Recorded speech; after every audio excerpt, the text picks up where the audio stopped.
Buenas noches, bienvenidos a La Esencia aquí en Mega TV. El gusto de estar de vuelta con un tema muy interesante porque nosotros cuando requerimos de algún servicio, llamamos para pedir los servicios de algún técnico en acondicionador de aire, nuestro vehículo se descompone, llevamos al mecánico, en fin, y normalmente no sabemos la formación de ese electricista, de ese mecánico, de ese técnico.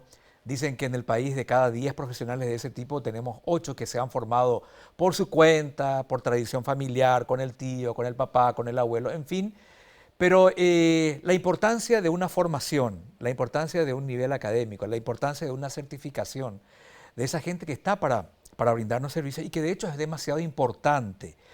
Muchas veces se suele decir que aquí, por ejemplo, tenemos más abogados de lo que precisamos, pero no tenemos tantos técnicos que tienen una función pero fundamental en el funcionamiento de la sociedad, de la economía. En fin, entonces, ¿cómo hacer a través de programas públicos para que ese sector, por un lado, tenga suficiente trabajo, la ciudadanía tenga el servicio que corresponde y todo funcione armónicamente como debería ser? Por lo menos la idea de una sociedad es esa, ¿no? Así que hoy queremos conversar con quien es vocera de la, bueno, es de la Gerencia Técnica del Servicio Nacional de Promoción Profesional, Silvana Arce. Licenciada, bienvenida. ¿Cómo está? Muchas gracias Juan Fariña, un saludo grande a toda tu audiencia de La Esencia y buenas noches. Bueno, estamos en un país empírico por naturaleza, Sí. ¿verdad? Hay un alto porcentaje de profesionales de ciertos oficios. Después usted me dirá si el término mando medio es correcto o no, pero técnicos, mecánicos, electricistas, plomeros, en fin, gente muy importante, gente que tiene un trabajo y una función dentro de nuestra sociedad muy importante porque todos requerimos de sus servicios. Así como yo requiero de los servicios de un médico, también requiero de los servicios de un profesional que vaya a mi casa o que me reciba en su taller para que me repare el auto, por ejemplo. Son funciones muy importantes, pero Paraguay es un país empírico en ese sentido. Es decir, la mayoría de los que tienen o se dedican a esos oficios son de formación, digamos, por su cuenta y no una formación certificada académicamente, digamos. Sí, así mismo es. Bueno, nuestra encuesta permanente de hogares, es desarrollada por el Instituto Nacional de Estadística, arroja resultados muy interesantes en esa área. Y la encuesta permanente de hogares del año 2022 arrojó que un poco más del 20% de los trabajadores que hacen parte a la población económicamente activa, de los trabajadores, o sea, personas que están realizando una actividad económica y que les genera un ingreso, no están calificados. ¿Qué significa esto? Que podrán tener unos conocimientos, unas actitudes, unas destrezas, unas competencias, producto de su experiencia y de su interacción y el desarrollo de este oficio, de esta actividad económica, pero no están certificados, no están acreditados por un órgano público o un órgano privado de formación profesional. Entonces, este instrumento que lo utiliza el SNPP hace más de 25 años, inclusive desde que se creó en la década de los 70, que es la certificación ocupacional, es producto de una ronda de consultas de la Organización Internacional de Trabajo, que es la agencia especializada del Sistema de Naciones Unidas, y que tiene una composición muy interesante, la OIT, porque los mandantes de la OIT funciona a través del tripartismo. ¿Qué significa? ¿Qué es el tripartismo? El tripartismo está compuesto por el gobierno, el sector de los trabajadores y el sector de los empresarios. Entonces, esa triada hace que el funcionamiento de la OIT genere un valor público internacional muy interesante. Entonces, ese sistema de certificación ocupacional nace producto de estas rondas de consultas, de trabajos técnicos, de reuniones técnicas allá por la década de los 70 y es aplicado en todos los países, estados miembros de la OIT, ¿verdad? Hoy en día estamos ahora en una transición hacia lo que es el sistema de certificación por competencias laborales, que es un estadio y una fase más desarrollada, más mejorada a lo que es el sistema de certificación, porque la certificación por competencias laborales nivela, examina otras competencias que la certificación ocupacional no la hace, ¿verdad? Que es lo que hacen las competencias laborales de la persona en sí, y ahí entran a primar también otras áreas como lo que es el desarrollo personal, las habilidades interpersonales, todo lo que es la parte del desarrollo de actitudes socioemocionales. Es mucho más completa, es mucho más integral y es mucho más abarcativa. Y este sistema de certificación por competencias laborales, si bien hay muchos países en la región en los cuales ya está instalado y ya está en desarrollo, como el caso de Colombia, porque Colombia para nosotros, como SNPP, es un modelo a seguir en la región, ¿verdad? No hace falta irse al Instituto de Educación Técnica de Singapur, ¿verdad? Sino que aquí tenemos Colombia, un país muy desarrollado en lo que es formación profesional.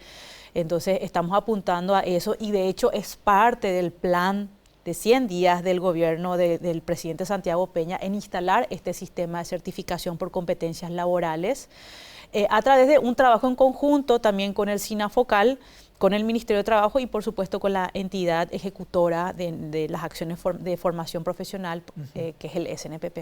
Me llamó la atención, a ver, Colombia, porque ellos están, digamos, con una sociedad, digamos, que necesita ese tipo de prestación profesional, han sabido entenderlo y han diseñado las políticas públicas para eso, algo que podríamos emular aquí con nuestras particularidades, digamos. Claro, claro.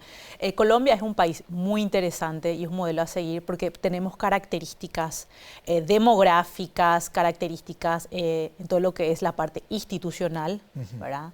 De los mercados mismos y siempre es importante cuando cuando queremos ver modelos o casos de éxitos o de buenas prácticas, siempre es ver el contexto, el ambiente donde se desarrollan esos servicios de formación. Y Colombia es un caso por excelencia. El caso de Colombia es interesante porque en Colombia ingresar a una universidad privada de excelencia acarrea costos muy altos para la persona. O sea, estudiar en la Universidad Javeriana o estudiar en la Universidad de los Andes, que están entre las 300 mejores universidades del mundo, es caro para el estudiante que ingresa a un colegio público y es parte de una familia de ingresos medios en Colombia. Eso es una realidad. Entonces, el Estado en Colombia entendió esa realidad y esas necesidades. Entonces, con los años, ellos crearon su Servicio Nacional de Aprendizaje, que es el SENA de Colombia. Y el SENA de Colombia tiene un valor público muy interesante porque es la entidad pública más querida por los colombianos, porque entró a poder cubrir esa brecha de necesidades en el mercado de servicios de formación profesional, que es la parte de la educación no formal y que es parte de toda una formación continua de los trabajadores y ofrece programas de calidad muy competitivos a nivel internacional, tales así que ellos inclusive exportan mano de obra a otros países en Asia, porque Asia ahora está pasando por un proceso de invierno demográfico, entonces ellos están con una escasez de trabajadores y están buscando importar mano de obra calificada de otros países que están pasando por un bono demográfico. Claro, como estamos nosotros, que después podríamos tocar también ese tema, claro que sí. El bono demográfico, el invierno demográfico, muy interesante porque este último censo nos reveló algunas cosas que tienen que ver con el gasto que estamos haciendo del bono demográfico. Se va achicando también esa ventaja que tenemos laboralmente hablando en este momento. A ver, decía usted, Colombia supo entender sus necesidades. Yo me pregunto, y usted me corregirá, en Paraguay seguimos con una idea de que la universidad es para todos, que todos tenemos que ir a la universidad. La abuela cuando le dice al nieto, vos vas a ser el doctor, médico, me vas a atender a mí cuando te recibas. O sea, hay un ideal de ser universitario todavía acá. Sin embargo, por ahí si un chico dice, yo quiero ser mecánico de automóviles o quiero ser técnico de refrigeración, se lo mira como que no tiene muchas aspiraciones. Sin embargo, deberíamos entender de la importancia, por un lado, de la función que tienen esos profesionales y la importancia de tener una formación académica dentro de lo que es ese tipo de servicios. Todavía estamos con una especie de, digamos, prejuicio hacia ese tipo de oficios y enaltecer demasiado lo que es una carrera terciaria, licenciada. Sí, sí. Bueno, en el caso de Paraguay tenemos una situación donde muchas veces las decisiones en cuanto a las carreras de los jóvenes, de los chicos que están próximos a graduarse del sistema escolar, de la educación media, todavía está intensamente influenciada por los padres o por las costumbres de los padres o por la formación misma de los padres, ¿verdad? Y en ese sentido, la formación profesional en Paraguay es vista todavía como una formación de segunda, cuando en otros países como Colombia, por ejemplo, sí, es visto como la alternativa o la primera opción, ¿verdad?, de muchos jóvenes cuando abandonan cuando se gradúan del sistema educativo colombiano, ¿verdad? Eso también está cambiando en Costa Rica. En Costa Rica también los estudiantes de la educación media están viendo a la formación profesional a través de la carrera de tecnólogos que ofrece el Instituto Nacional de Aprendizaje de Costa Rica, que es nuestra entidad homóloga también. Lo están viendo como una primera opción. ¿Eso qué significa? Que el Estado muchas veces interviene para poder cambiar esa percepción, ¿verdad? En los mercados. Los mercados están compuestos por las empresas, ¿verdad? Y también diseña un conjunto de políticas para poder cambiar esa percepción en las familias, en los estudiantes. Eso ocurrió muchísimo en Alemania con el sistema dual.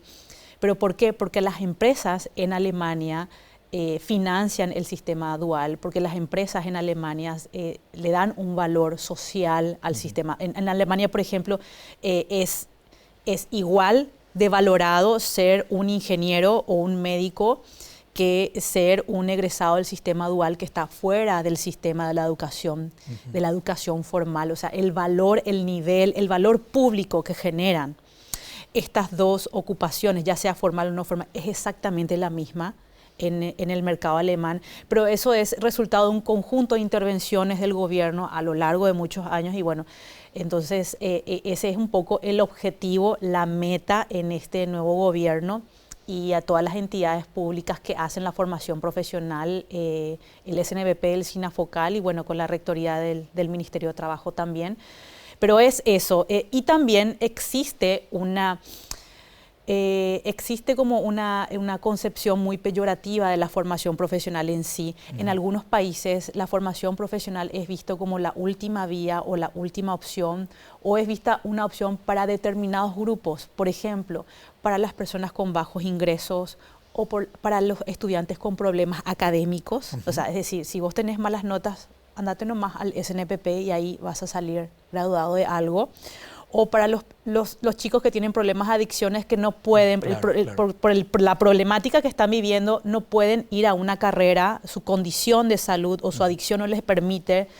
Entonces, ese es una barrera o una concepción que tenemos que romper. Ir cambiando, claro. Sí, claro. pero existen otros países que tienen una visión muy diferente de la formación profesional y ahí me gustaría rescatar el modelo singapurense, el modelo colombiano y el modelo coreano, donde dice que la formación profesional es una vía para cambiar vidas y para transformar vidas, que la formación profesional es una estrategia para mejorar la competitividad de los países y que la formación profesional es un servicio de calidad que puede competir inclusive con la formación que proviene de la educación formal. Esas son las visiones que muestran países como Alemania, Colombia, Singapur y Corea, y son esas visiones las que tenemos que rescatar porque generan un valor público muy importante. Qué interesante realmente escucharla, licenciada. Quiero ir a una breve pausa y a la vuelta seguir charlando con el tiempo que nos queda.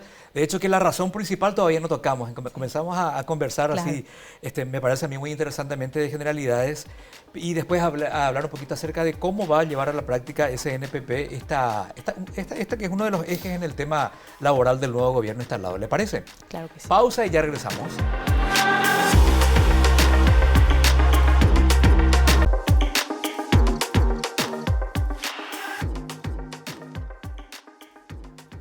Seguimos en la esencia aquí en Mega TV conversando con la licenciada que está en la gerencia técnica del Servicio Nacional de Promoción Profesional, Silvana Arce. Licenciada, a ver, de esos electricistas que llamamos a casa o ese mecánico, si yo hiciera una lista de 10 electricistas, por ejemplo, ¿cuántos son certificados y cuántos serían meramente empíricos? Sí. Hay un alto porcentaje del empirismo, ¿no? Claro que sí. Depende mucho por la especialidad o la ocupación. Hay ocupaciones que por la naturaleza o las exigencias mismas de las ocupaciones, los trabajadores de esas ocupaciones buscan un tipo de certificación o un tipo de formación y capacitación que tenga un número determinado de duración, ¿verdad? En el caso del electricista estaríamos hablando que de 10 electricistas podrían ser 7 que no cuentan con un tipo de acreditación o certificación.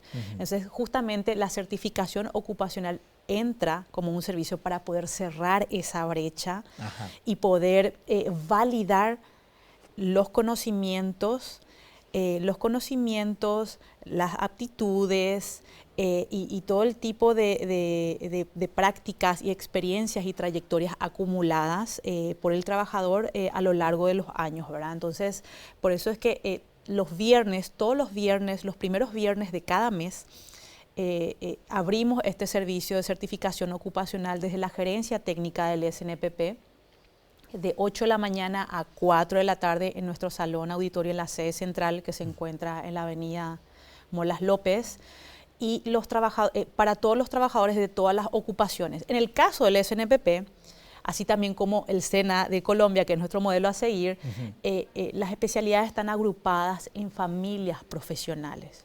Brasil lo denomina arcos ocupacionales y el INA de Costa Rica lo llama núcleos productivos, ¿verdad? Entonces el SNPP Paraguay se conforma a través de familias profesionales y tenemos familias profesionales de hospitalidad. En hospitalidad tenemos dos áreas, que es el área de gastronomía y de turismo. Tenemos la familia profesional de electricidad y electrónica. Ahí entran todo lo que son las especialidades de electricista domiciliario, electricista industrial. Luego está la parte de mecánica de automotores, que entra todo lo que es la parte de automotriz. También tenemos la familia profesional de metalmecánica, la familia profesional de seguridad y medio ambiente. Tenemos un total de 17 familias profesionales activas y cada familia tiene y gestiona y administra un conjunto de especialidades. Y son esas especialidades que nosotros la abrimos todos los viernes, primero de cada mes, para que el trabajador acuda con su cédula de identidad. Y si tiene también un conjunto de legajos de copias que evidencien el trabajo que ha realizado a lo largo de los años. Porque como ellos no cuentan con una certificación o un diploma, es importante que acerquen pruebas o evidencias del trabajo. ¿Alguna factura? ¿Alguna? Por ejemplo, pueden ser... Un plomero, por ejemplo. Claro. Le pongo un ejemplo, el primero que se le viene. ¿Cómo podría? Bueno, yo hace 15 años que ejerzo esta profesión. Fotografías, imágenes del taller, ¿verdad? Si el taller cuenta con algún tipo de lo que es de habilitación, también la habilitación, porque a través de la habilitación uno puede saber cuánto tiempo está activo el taller, ¿verdad? Fotografías, cartas de recomendación de los clientes, por supuesto. Entonces, si el trabajador empírico cuenta con ese tipo de evidencias de respaldo, es importante que se acerque. Entonces, ¿cómo es el proceso de certificación? Eso me gustaría un poco especificar y ahondar. La escuchamos. Entonces, el trabajador empírico se acerca a nuestra sede central, a nuestro auditorio, presenta su cédula, llena una solicitud, que es la solicitud para acceder a la certificación ocupacional. Posterior al llenado de solicitud, el trabajador va a ser entrevistado, una entrevista verbal, con los directores de familias profesionales, porque estas familias tienen directores que son funcionarios de carrera, que conocen y cada uno tiene una expertise muy importante en esa familia profesional. Son entrevistados y posteriormente son sometidos a un examen de evaluación, teórica para las especialidades que requieren y a una evaluación práctica para aquellas especialidades donde la evaluación práctica es un indicador fundamental. Por ejemplo, lo que es la parte de las máquinas de transporte, que tenemos simuladores al fondo de la sede central. Entonces, para nosotros certificar de que esa persona tiene las actitudes, conocimientos y competencias, tiene que demostrar de que esa persona puede manipular y gestionar determinados dispositivos de transporte, por ejemplo. Entonces, por eso es que la jornada dura 8 horas, porque existen horarios donde podemos tener un aluvión de personas, horarios que son más tranquilos, generalmente después del almuerzo, pero estamos todos los viernes, primeros de cada mes, desde las 8 de la mañana hasta las 4 de la tarde. Hay que aclarar que son, digamos, no son capacitaciones, sino es certificar lo que uno ya conoce. Por ahí a uno dicen, no, pues yo tengo ya 25 años de experiencia en el ejercicio de esta profesión, que me van a estar enseñando a mí lo que ya aprendí. Se trata de certificar, ¿no? De entender, de reconocer lo que ese profesional ya sabe, pero darle un respaldo que significaría estar certificado para futuros contratos que él pueda llegar a firmar, sea con clientes particulares o con empresas, ¿no? Sí, o sea que mencionaste un punto muy importante, Juan. La certificación ocupacional para un trabajador empírico tiene que ser la puerta de entrada, la puerta principal para la formación. y para la capacitación. Por ejemplo, hace 7 años, en la mayoría de los países que están avanzados, muy avanzados en esto, ellos ya están hablando del lifelong learning, que es el aprendizaje a lo largo de la vida. Es decir, si yo me gradué con una maestría o un doctorado de una universidad, mi proceso de aprendizaje y de formación no termina ahí, sino que es continua, es constante, es dinámico y es permanente, ¿verdad? Entonces, nosotros también tenemos que instalar en nuestra sociedad ese pensamiento y ese estilo de vida, porque a veces nuestros padres nos dicen, no, gradúate estudia una carrera y ahí está. Y la verdad que el mundo ha cambiado, los mercados han cambiado, la tecnología vino un poco a acelerar muchos procesos y la verdad que el aprendizaje hoy en día no es un aprendizaje discontinuo, sino que es algo mucho más continuo, dinámico y permanente. Entonces la certificación ocupacional realmente tiene que ser la puerta de entrada para un trabajador empírico y a partir de ahí nosotros como institución proveerles de formación y capacitación continua en aspectos más avanzados que pueden entrar a complementar los conocimientos y experiencias ya adquiridos producto de su experiencia empírica, por decir así. Entonces, la certificación ocupacional no tiene que ser la última puerta o la última opción de un trabajador empírico, sino tiene que ser la puerta principal de entrada a un sistema de formación profesional. Qué interesante realmente. A ver, ¿esto ya comenzó? ¿Hasta cuándo va? La gente que está interesada, ¿cómo puede acercarse hasta ustedes? A ver, ¿por dónde empezar en ese sentido? Sí, bueno, entonces la siguiente jornada de certificación ocupacional sería en octubre, el primer viernes, creo que es el viernes 8 de octubre. Debe ser. Sí, y los esperamos en la sede central del SNPP de 8 a 4 de la tarde. El primer viernes, disculpe, es el 6. El 6 de octubre. El 6 de octubre. El viernes 6 de octubre es la siguiente jornada de certificación ocupacional. Para más información pueden acceder a todas nuestras redes sociales en Twitter, Facebook, a la página web del SNPP. La página web del SNPP, ahí pueden encontrar toda la información que requieren sobre los servicios y también pueden enviar un correo electrónico a la siguiente dirección de correo electrónico que es gtsecretaria2020@gmail. Para los que quieren enviar un email también está esa opción, pero yo recomiendo siempre ingresar a nuestras redes sociales porque nuestras redes sociales, como nuestra interacción también y nuestros principales, por decir así, beneficiarios son las empresas, porque el presupuesto del SNPP es financiado por las empresas. ¿Usted sabía eso? Que nuestro presupuesto no es financiado por fuente 10 de recursos del Tesoro que provienen de Hacienda, no.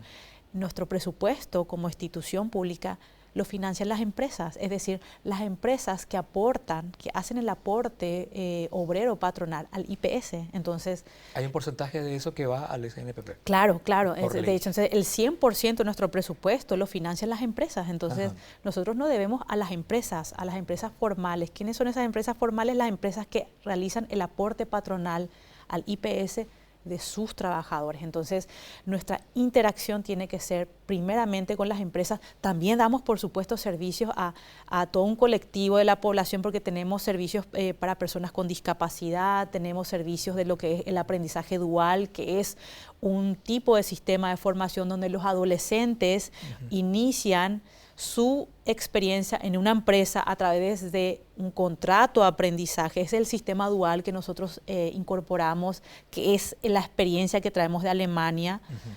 Y el aprendiz firma un contrato de aprendizaje, empieza a trabajar en la empresa, recibe el 60% del salario mínimo vigente, que eso está establecido en el Código Laboral, pero al mismo tiempo también realiza sus cursos de su especialidad seleccionada en el SNPP. Entonces, la modalidad dual, a diferencia de un internship, de una estancia profesional, genera un vínculo mucho más intenso, mucho más interesante con la empresa que un intercambio o una pasantía, como le mencionan acá en Paraguay. Entonces, la modalidad dual o la experiencia dual genera ventajas comparativas muy importantes, tanto para el aprendiz como para la empresa, porque el aprendiz se queda por un periodo de 2 años en la empresa, trabajando, pero al mismo tiempo también desarrollando sus especialidades y se gradúa con una carrera técnica que le permite después hacer una trayectoria formativa en otro campo de su interés. Correcto. La certificación, entonces, como usted decía, yo me quiero ir con esa frase, tiene que ser la puerta de entrada a un mundo de mayores oportunidades, ¿no? Así mismo. Bueno, ya lo vamos a invitar de vuelta para hablar de otras cuestiones más específicas. Hoy tocamos así en forma general esto y también hacer hincapié en esta campaña de certificación de trabajadores empíricos. Estamos a las órdenes por aquí para seguir difundiendo esta actividad del SNPP y ya la veremos de vuelta muy pronto por acá, licenciada. Gracias por venir. Gracias a vos, Juan. Un saludo grande a la audiencia de La Esencia y bueno, espero volver a retomar esta conversación muy pronto. Con muchísimo gusto y así será. Hasta la próxima, La Esencia, con otro tema más en las noches aquí de Mega TV.